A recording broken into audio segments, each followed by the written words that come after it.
Hello રવિભાઈ, કેમ છો? એકદમ મજામાં મેમ. ઓકે, તો આ તમે જ છો? હા, શું વાત છે! આ તો આખું ટ્રાન્સફોર્મેશન અહીંયાથી ને અહીંયા. વાવ, શું વાત છે! તો અહીંયાથી અહીંયા સુધીની તમારી જર્ની, એટલે આપણે લગભગ જાન્યુઆરી 2023માં તમારી સર્જરી થયેલી, બરાબર ને? ત્યાંથી અહીંયા સુધીની જર્ની આપણી કેવી છે એ આપણને થોડું જણાવો પ્લીઝ. ને જર્ની તો બહુ સરસ રહી અને હવે કર્યા પછી બી સારા કોમ્પ્લિમેન્ટ્સ મળે છે અને વાવ, વખાણ બી થાય છે. શું વાત છે! હેર ગ્રોથથી તમારો આખો ફેસનો લુક ચેન્જ થઈ ગયો. વો, વેરી નાઇસ.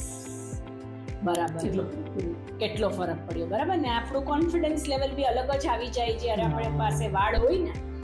અને જેમ કે તમારી સાથે વાત કરતી હતી હું, તો એવું જ છે કે દરેક વાળ આપણા માટે અત્યારે ડાયમંડ જેટલા, તમે તમારું કામ ડાયમંડનું છે એટલે હું તમને ડાયમંડ સાથે ડેફિનેટલી કમ્પેર કરું છું. યસ, તો એક વાળ તમારા માટે ડાયમંડથી લેસ નથી, રાઈટ? અને એ માટે અને એ જ આઈ કેન સી કે તમારું જે ટ્રાન્સફોર્મેશન થયું છે અહીંયાથી અહીંયા, સુપર્બ ટ્રાન્સફોર્મેશન છે. અને એકદમ ફર્સ્ટ ક્લાસ રિઝલ્ટ છે અને લોકો વખાણ બી કરે છે. Wow, thank you so very much રવિભાઈ. વેલકમ. Thank you.